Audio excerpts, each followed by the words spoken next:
This is the second installment of our two-part conversation with aviation photographer Jay Miller. For the previous installment, please listen to episode 6, Forrest Gump Moments with Jay Miller, part 1. You know, you mentioned you're from West Texas, and you went to high school, actually at the time and the place, again, it's right time, right place, where the concept for Friday Night Lights, for that originated. Could you tell us a little bit about that? Yeah, I'm very proud of that. In fact, I don't know if I mentioned to you, but I just got back from a reunion a couple of days ago. But I graduated high school in '66, and our senior year was one of the great years of my life. That year, we won state for the very first time at Odessa Permian. And the school went on to dominate high school football in the state of Texas for the following 30 years. And they accumulated 6 state championships. They made it to the finals, and I think this record still holds more times than any other school in history. They're very famous, though, for the 1988 football team, and that's the one where Buzz Bissinger wrote the book Friday Night Lights, which was a brilliant name. And even the colors, the cover is a brilliantly designed cover if you've never seen it. But it was, that to all intents and purposes amounts to another one of my Forrest Gump moments. One of my closest friends who I started in the first grade together, and we're still very close, his name's Glenn Hossel. And Glenn was captain of our team in '65 when we won the state championship. But then he went on to become the captain of the University of Texas team in 1969 when they won the national championship. And it's just a privilege for me to have friends like that. And we're not just casual friends. I mean, we know secrets about each other that If our wives knew, we'd probably be in divorce court. But anyway, they're just great guys. And this reunion, probably half the football team showed up at the reunion, so it was great to get to see all those guys and who I grew up with. That's all there is to it. And I love them all. I really do. Well, I think, again, back to what we were talking about in aviation, there's backstories to everything. I immediately thought of you, Jay, when I saw in the news that the coach actually passed away perhaps a week or two ago. Yeah, Gary Gaines. Yeah. He wasn't our coach, but he was the coach of the '88 team. Okay. Yeah. So when I saw that, though, I immediately thought of you. Yeah. You know, that's the beauty of life. What I love about life is that once you have interactions with people, they then become part of your life. They do. And you part of theirs. And you can't change that. Right. When I think back and forward in my life, I'm so thankful for all the people I've met and known. Right. And I look forward to meeting and knowing many more in the future. And, you and I have spent time together with some pretty impressive people. I agree. It makes me smile. I'd like to, if I may, just one quick story about this reunion. I was asked to introduce a fellow I grew up with in Odessa by the name of Bill Bennett. Bill's a very normal person if you meet him. But when we were in high school, we were all very conscious of his brilliance. But it wasn't overt. And again, he was a perfectly normal person, in conversation, or if you were out at a party with him or what have you. But the point being that he went on to become one of the world's great biological sciences. I think it's biochemistry is what I'm trying to work around to. He became a PhD, and he became a prime mover at a company called Genentech. Why I bring all this up, Bill has saved tens of thousands of lives. And I know that sounds like an astronomical number, and to attribute all that to one person. But the reason is that Bill invented something called TPA. And I used to know what all that stood for, but I think it's tissue plasminogen antigen or something to that effect. And the point is that it is the only FDA-approved clot buster. And if you have a stroke or a heart attack or anything that involves clots, and you get TPA within 3 hours of the onset of the event, you have an 87% chance of 100% recovery. That's stunning. And no one knows his name. It's exactly why I'm bringing it up, because he's a good example of what you were talking about. He could walk in here, and he's a pilot, and you guys could talk flying all day long, and you'd never know what Bill had done. But here's the final part of that. Permian High School this year decided that we were going to present an award every year to an outstanding Permian High School graduate. And the award is named after Rex Young. And this is another one of those serendipitous moments in my life. But Rex and I were pretty good friends. He gets basically drafted during the Vietnam War, and he jumps on a grenade and saves all of his buddies. He's killed, but he gets the Medal of Honor for it. And so this award was presented in Rex's name, and Bill was the first recipient this year. Wow. So that's as it should be. Yep. And I know it's a difficult thing for you to talk about. That's we're human. Right. And what a sacrifice. Some gave, everything. Some gave everything. And through his life, he gave his life to save people that, he knew well, but they weren't his family. Yeah. They were, he knew they were going to die too That's if right. he didn't do what he did. At the time that happened, I'm sure there were a lot of sad people. Let's say this is, it's Vietnam War, so late 60s, very early 70s. And I'm sure it's hugely impactful. What's beautiful is it's just as impactful today. Yes. Maybe right. more impactful, in fact. Vietnam impacted me pretty strongly. And it was a huge, Vietnam was it certainly propelled helicopters to the forefront of aviation people's awareness of helicopters. Right. They existed during Korea, but they were fairly limited in their capabilities. But Vietnam, the 204, the 205, when those aircraft... Well, AH-1s, too. AH-1s, absolutely. Yeah. So there were a lot of helicopters flying back then that really sparked... Exactly right, Bruce. And then civil aviation right after it. Right. So... Well, you had a scenario where a lot of pilots came out of that war with these skills, to fly these things, and these things like the oil companies suddenly awaken to the fact, hey, we can deliver people out to these offshore rigs, on via helicopter. Right. Subs, right. PHI, right. Started with Bell 47. Exactly. Win. Right, yeah. And a lot of helicopter companies, in fact, I would say the vast majority of helicopter companies in the 70s and probably even through the 80s were founded and operated, run by Vietnam exactly right. veterans. Yep. I started flying in 82, so Vietnam had been, I guess, officially over for 10 years at that time. 72 was, I remember not being encouraged to participate in this industry, but rather discouraged, and not through there's no nefarious or ill will, but there were so many Vietnam era pilots that there was an overabundance of helicopter pilots. At the time, I was desirous to become to make my living doing this. There were just a lot of those Vietnam era pilots with a lot of skill, a lot of knowledge, and it was a tough time. Now we fast forward, 40 years later.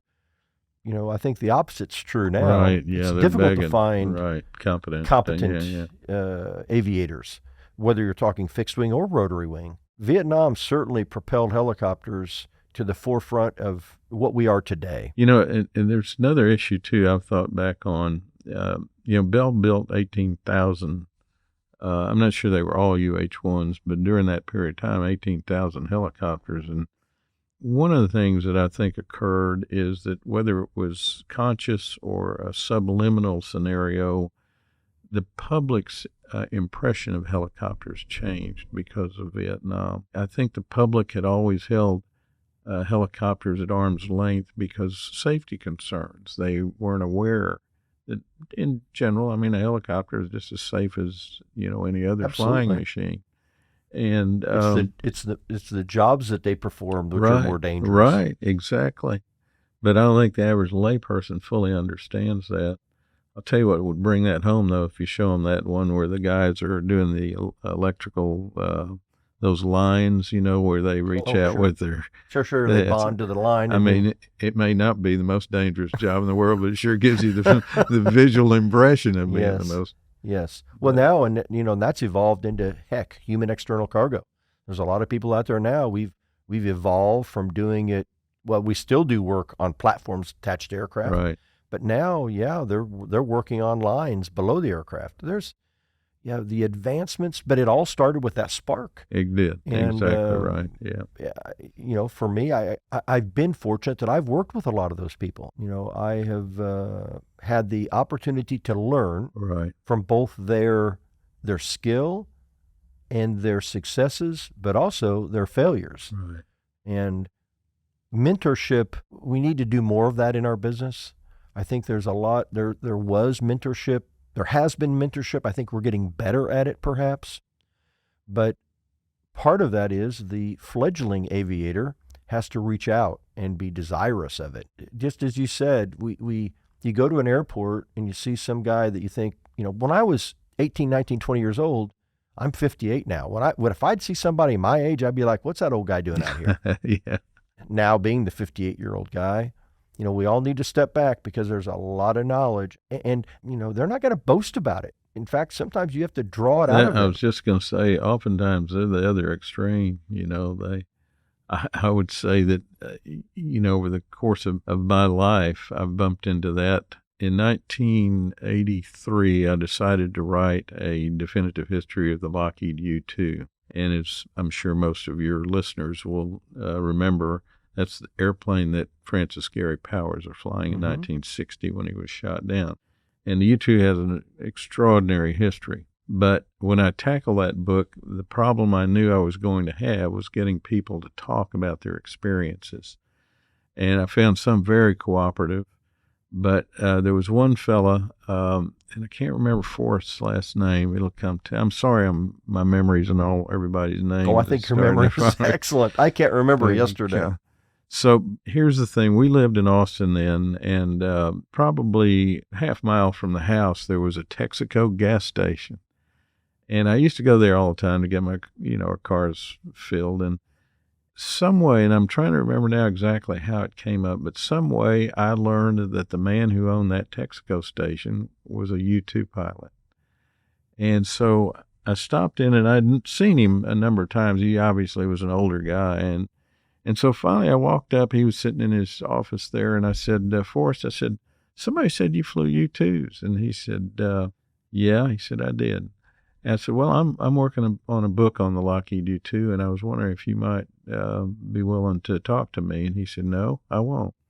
And that ended the conversation right then and there. So the funny part of this is that about 6 or 8 months later, the book comes out. And I thought, what the hell? I'm just going to give him a copy of that book. And so I walked in, and he was sitting there, and I just put that book down right in front of him. And he stared at it for probably 10 or 15 seconds and didn't say a word to me. And he picks it up, and he starts, flipping through the pages. And I'd see him stop once in a while and read something. And he looks up at me, and he says, man, he said, I wish the hell you'd come to me and ask me to... And I said, damn it, Forrest. I said, I did. And he actually ran the operations down in Del Rio, where they had they moved all the U-2s from, basically what's Area 51. And they moved them from there to Del Rio once they became operational. I think you told me one time, and again, my knowledge of airplanes, my knowledge of airplanes is probably 80% what you've told me, because, again, I'm a helicopter guy. But the U-2, was it an F-104 fuselage or something? Okay, that's the early design study, and it was called CL-282. And CL is just, that's a design study series of designators that they use at what's now called the Skunk Works. And it was called Skunk Works then, but hardly anybody knew who the hell the Skunk Works were. But the answer to your question is yes. Basically, initially, the fuselage was going to be a early derivative of the F-104 Starfighter. Which, it's because in the helicopter world, we take a type certificate and we just keep expanding it. And, we even go from single engine aircraft into multi-engine aircraft with the same TC. But that started with fixed wing, Exactly right, yeah. It's been happening forever. And that, the U-2 is still in service. Now, what most people don't know is that there are two generations of U-2s, because they often say, well, the first one flew in 1954. Well, the reality is that the first of the first generation U-2s flew in. The second generation aircraft started in 1968, and they're the ones that are still in service. And the reason I say that is because they often say, well, the U-2's been in service now for 60 years and all. Well, it's not true. It's about 30, well, whatever, 68 to the present, whatever that works out, 32 and 22, so it'll be 55. But they're still very much in service, and they will be in service for probably another decade or more. So they're probably as famous as the SR-71, although maybe not. I don't know. But the SR-71, they're all out of service now. That's correct. Yeah, they have been for quite some time. Yeah. What is the U-2? Why is it able to remain in service when the SR-71 is not? Well, I'm asked that question actually with some regularity, and it's not easy and I don't mean to sound condescending, but it's not easy for lay people to fully understand these things. But I'll give you one little example. The SR-71 not only did aerial reconnaissance with cameras, but it also carried a large collection of equipment that basically picked up electronic signals, radio communications, radar frequencies, and things like that, and all of which was important, to the game that the military plays all the time. But the U-2 did exactly the same thing. But here's one of the caveats with the SR-71A. It was a very, very expensive airplane to operate. Number two, the airframes were starting to age. The SR-71 is constantly exposed to really high temperatures when it's cruising at altitude and high Mach number. It was capable of 3.2 Mach number, which is, it's interesting. But it's not strolling. Right. But it's interesting that that was basically how fast the Bell X-2 was capable of going. And then the actually complicating things even more, there are actually two versions of that airplane, which not many people know, but the first one was used only by the Central Intelligence Agency, and it only had one seat. The back seat position of what became the back seat for the SR-71 was in the first version, which was called a A-12. That was allocated for cameras. And so the very first version was only a reconnaissance airplane. The second version had two seats in it, and that was the SR-71. And that was used only by the United States Air Force. But the expense of operation and the speed capabilities were all extraordinary.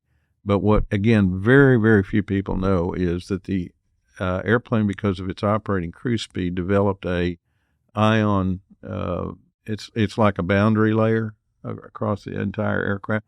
And that ion field that was generated by the SR-71 operating at really high speeds and really high altitudes actually degraded the quality of the photographic imagery that was being gathered by the airplane. Well, it makes sense when you think about it. Right. And the U-2, conversely, because it was a subsonic airplane, could operate at almost the same operating altitudes, but at a much slower airspeed. The U-2 cruises about 475 miles per hour, which makes it a lot more vulnerable to surface-to-air weaponry. And there are some fighters that, can zoom to these 70,000-foot altitudes now.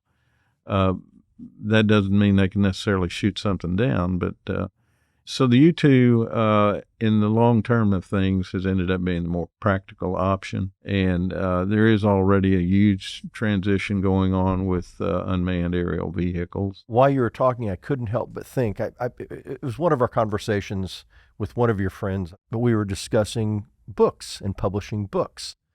And it was remarkable to me how much, I'll say, control, or how much effort, or how difficult in some cases it is to publish a book with a lot of this information in it, because it can be considered classified or secret. I don't know how much you can talk about that, or you talk about an ion field around a SR-71. I don't think that's certainly, Popular Mechanics doesn't do a article about that, but there is a lot of information or knowledge that you have, that your friends have, that sometimes the United States Air Force or another DOD or not DOD organization doesn't want released. Well, I've had some experiences with that over the years because of the projects, but one of the things I'm going to just say right up front is everybody listening needs to understand that Lockheed Martin came to me and asked me to do these books. And so I had their blessing. And any time I ever ran into problems with security issues or classified, were considered to be classified documents or classified photographs, I would refer them to Lockheed. And every time, that would end the conversation. Now, there is one funny story, actually it's part of two stories. When I was working on the Lockheed U-2 book, which in 1983, that airplane was still pretty touchy, to talk about. But I had befriended a man by the name of Ben Rich. And Ben Rich, after Kelly Johnson, who was the founder of the Skunk Works, after Kelly passed away, Ben effectively took over, though he was not formally the president of the Skunk Works. He was an interim president, if you will. But regardless, a great guy, brilliant guy, very influential on all of the Skunk Works early aircraft programs. He was particularly significant in the development of the F-117, the first stealth optimized fighter. But my story is that I wrote Ben a letter while I was working on the U-2 book, and I had a list of questions that I put in that letter, and I mailed it to him. And I had a small office in those days, and I walk in one morning, and it must have been 7 a.m., and my phone's ringing. And I pick it up, and it says, "Is this Jay Miller?" And I said, "Yes, sir." And he said, "Jay, this is Ben." And my brain's saying, okay, well, I know 14 Bens. Which Ben is this? And he says, "Here are the answers to your questions." And it began to dawn on me, I'm talking to Ben Rich.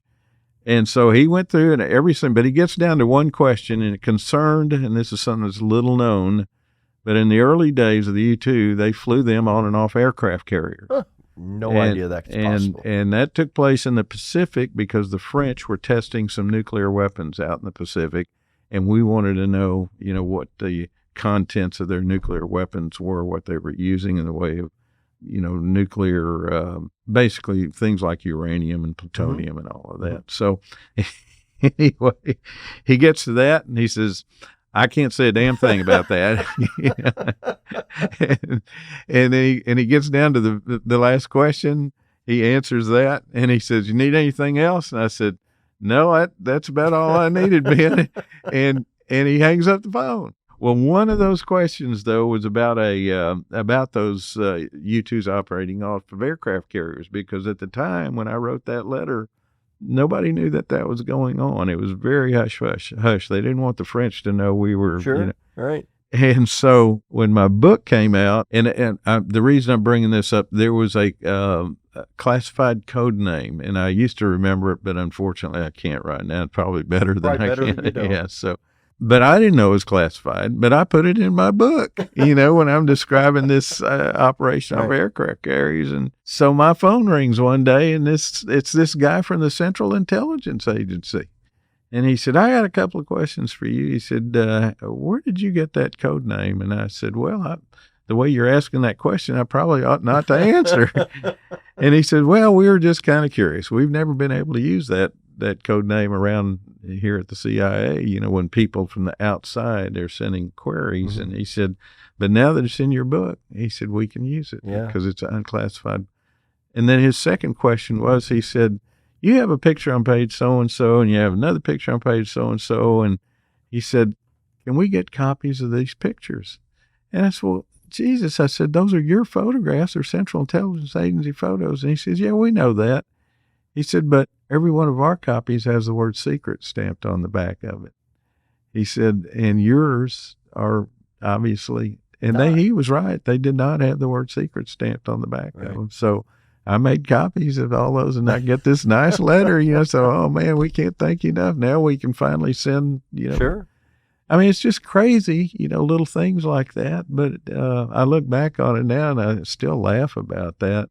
The only time that I had a problem, and then this will be all I'll say about classified things, I did the first definitive history of the F-16 program. And that book had a lot of stuff in it that it was not classified, but it was proprietary to the company. And I had a deep throat at the company at the time, and he knew what was secret and what wasn't. But here's the important point. So there's one photograph in there. It shows an F-16 with a nuclear weapon hanging underneath it. And nuclear weapon external configurations, contrary to what most of the lay public thinks, are not classified. And they had been declassified about the time or started being declassified about the time I started on the F-16 book.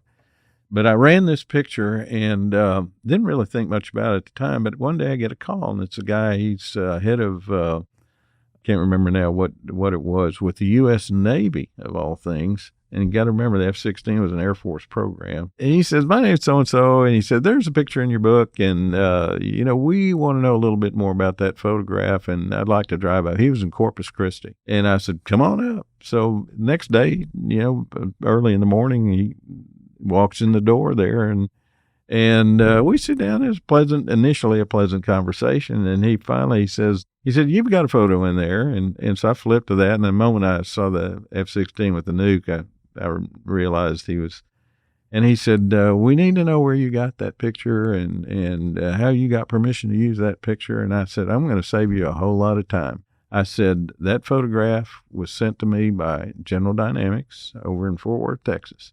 And I'd recommend you walk out that door right there and you get in your car and you drive over there, because I don't ever want to hear anything from you again. I mean, I was that angry. And he did exactly as I told him to do. He just packed his little bag and I never heard another word. That was it. So. When you were talking about, I believe the gentleman's name was Ben, the gentleman you... Yeah, yes, Ben Rich, yes. Isn't it funny? Back to humble. Yeah. Back to being humble. Yeah. He didn't call, he said, hey, this is Ben. Yeah. Not Yeah. fascinating to me. He was a wonderful man. He wrote his own book on the Skunk Works, but it was a more of an introspection, his days as the... Mm-hmm. And it's a great book, but there's an interesting story there. Do you remember when we developed this ship to go out into the Pacific and pull up the remains of a Russian nuclear submarine? Yeah, I do remember that. Well, Ben Rich was the head honcho of that. For not many people know, but the Skunk Works was a key player in putting that big ship together. Yeah. And when he worked on his biography, he was calling me with questions all the time, because by then my book was almost off the presses. And so we spent a lot of time on the phone. We'd spend a lot of time together as well. He called me one day and he said, I got to tell you what happened. He said, I ran that story by the CIA and they were involved too. And he said, they made me cut that out of my book, out of my manuscript. And he was so disappointed in that, because that really was a big deal. Right. Well, we're taking, when you have a story to tell. Right. And one of the critical components of the story is redacted. Exactly. And that was a huge part of his life near the end of his career, because it was a huge program. Not many people know what went into that. And, they lifted that whole submarine, but half of it broke off and went back down to the bottom. But we still recovered nuclear-tipped torpedoes from that deal. But probably a month after that, Ben called me up one day, and he said, I got to call you. He said, I just had to talk to somebody. He said, I just got out of my doctor's office, and I've got esophageal cancer. And he was dead about a month and a half later. And that broke my heart, because Ben was a great guy. He's one of those people in this business that, for one thing, I'm going to be blunt. I'm a pissant and in this world, in the aviation community. And here was effectively the president of the Skunk Works, taking the time. And that's another thing. I was in my office at 7. There's 2 hours difference between here and California. And it was 5 o'clock there in California when he called me up to, answer my question. Jay, we all earn the respect we get from others. I think any listener is going to listen to this and know you're a person of honor, integrity, intelligence, compassion, and... Gosh, I hope my wife is going to... Yeah, that's for you, Susan. He gave me $20 to say that. But it's true. And Thanks I think very much, Bruce. Back to what I said, we touch everyone's life that we touch. And you can touch it in a good way or touch it in a negative way. But the reality is, at the end of his life, he wanted to revisit people that mattered. Our lives are very finite. It's important that we do what we can do to make sure we are the type of person someone does want to touch. Yeah. And it doesn't mean, I'm a fairly serious person, perhaps too serious, but I hope that I'm perceived as someone who cares, because I do care. I love people. Well, you and I are in the same boat there. I mean, I do. I just, my view of it is that everybody's life story is interesting. They've all seen and done things that I have not. Absolutely. It's just a shame that more people don't take the time, no matter how insignificant they may think their lives have been, but to write a little autobiography. Tell people, this is what I did. Absolutely. This is what I remember. Absolutely. This was a trip I took, and I saw, the pyramids or something. I remember my great aunt. I don't remember exactly. I'll say I was 5 years old. And it was my great aunt Lily. So it was my grandmother's sister. And I remember sitting on her lap when I was 5 or 6 years old. I was born and raised on a farm. So we're sitting on a farmhouse on the front porch. A porch surrounds the house. Sitting on the front porch. It's summertime. We're on the front porch because it's too hot to be in the house. Right. I remember her telling me, because I've been interested in aviation, so my Aunt Lily was telling me how she remembered when the Wright brothers flew. Wow. No She kidding. was about my age. She was a young girl. She remembers at the dining room table her parents saying what great folly, her word was folly, those young men did, those Wright brothers, what great folly. No one had a perception of how that would change the world. Yeah. And it has changed the world. Absolutely. And you talk about I think my interest in aviation started probably at the same age as yours. I remember as a boy sitting, like on Sunday morning, there'd be a World War II movie on. It'd be John Wayne or Jimmy Stewart or somebody flying an airplane, and I'd take a wicker chair and set it down on the floor in front of a black and white TV about the size of a chest of drawers, with a 10-inch screen, and I would watch with a box fan in front of me. So I'd have a box fan in front of me on with the prop going in my mind, and I'd be flying along during these. That's pretty good. And there are many of us in this business who just absolutely love aviation. For me, it's really, again, it's about the people. Yeah. Every aircraft, there's a person behind that, whether it's the engineers, the pilots, the technicians. Yep. When you write a book about an aircraft, you're really writing the biography of the aircraft. And that's what it is. It's the biography of the airframe.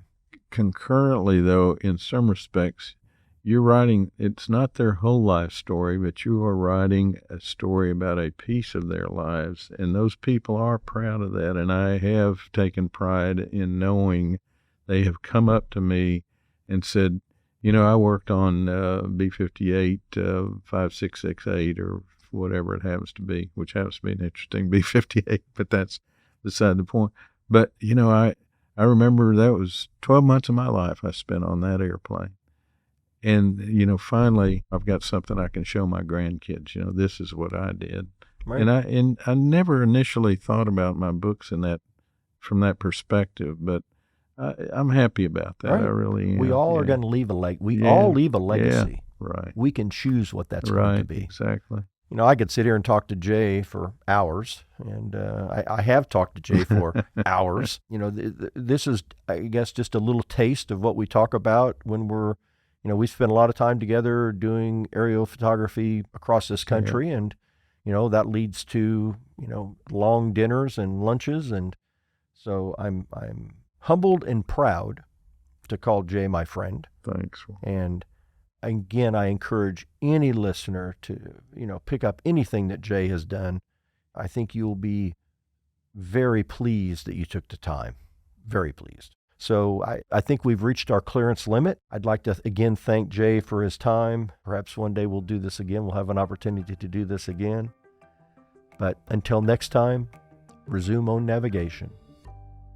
The information provided during this podcast, Push to Talk with Bruce Webb, is made available for general information and educational purposes only. The views and opinions expressed do not necessarily represent those of Airbus Helicopters, Inc. or its affiliates.